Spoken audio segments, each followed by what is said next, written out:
बिस्मिल्लाहिर्रहमानिर्रहीम, अस्सलामु अलैकुम। मैं हूं उमर चीमा और आप देख रहे हैं अजीम पाकिस्तान। ईद से हर कुछ अरसा कबल एक माफिया सरगर्म होता है और उसका ये एजेंडा होता है। वो इंसानियत का राग अलापता है और वो लोगों को दीन से गुमराह करने का फरीज़ा सर अंजाम देता है। उनका मौक़िफ़ ये होता है कि आप कुर्बानी करके क्या करेंगे। उनका मौक़िफ़ ये होता है कि आप हज अदा करके कौन सा तीर मार लेंगे। आप इन्हीं पैसों को इंसानियत की खिदमत के लिए सर्व कीजिए। ये लोग अपने तई इंसानियत के सबसे बड़े अलंबरदार बनते हैं और इस चीज़ का भी ये लोग राग लापते हैं कि इंसानियत सबसे अजीम मज़हब है। याद रखिए, इस्लाम सबसे अजीम मज़हब है जो कि इंसानियत का दरस देता है। हाँ, इस्लाम इस चीज़ का दरस देता है कि लोगों को खून का अतकिया करना चाहिए। इस्लाम इस चीज़ का दरस देता है कि गुरबा के अंदर दौलत की मसावी तकसीम होनी चाहिए। एक अच्छा मुआशरा इसी चीज़ का पैगाम है। एक अच्छा मुआशरा इसी चीज़ का नाम है कि एक अमीर के पास जितने पैसे हों तकरीबन उतने ही पैसे एक गरीब के पास हों।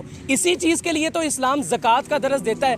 इसी चीज़ के लिए तो इस्लाम फितराने का, सदक़े का, खैरात का दरस देता है। लेकिन इस्लाम अगर कुर्बानी का दरस देता है, इस्लाम अगर किसी साहिब इस्तिताअत शख्स के लिए हज का दरस देता है तो उसके पीछे यकीनन कोई ना कोई हिकमत मौजूद है। एक छोटा सा सवाल आप सब की नज़र के कुर्बानी का गोश्त इस्लाम किन शख्सियात में, किन लोगों में तकसीम करने का दरस देता है? यकीनन इस्लाम कुर्बानी के गोश्त को इन्हीं गुरबा में तकसीम करने का दरस देता है। इंसानियत की राग अलापने वाले ज़रा ये तो बताएं कि जिस वक्त वो महंगे आईफोन परचेज करते हैं, जिस वक्त वो महंगी और लग्जरी गाड़ियाँ परचेज करते हैं, जिस वक्त वो अपनी ज़ाती रिहाइश के लिए कई मरले या कई किनाल के घर परचेज करते हैं, उस वक्त उन लोगों की अकल कहाँ घास चरने जाती है? उस वक्त उन लोगों का ये नज़रिया और उनका ये मौक़िफ़ किस जगह पर जाता है?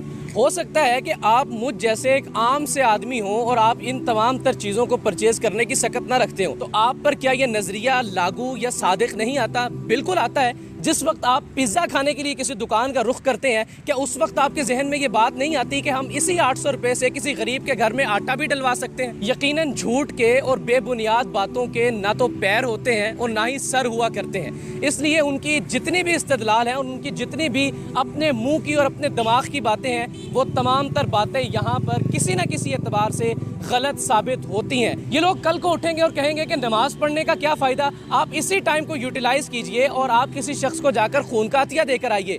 इन्हीं लोगों के लिए अल्लामा इकबाल रहमतुल्लाह अलैह ने फरमाया था कि ये एक सजदा जिसे तू गिरां समझता है, 1000 सजदों से देता है आदमी को निजात।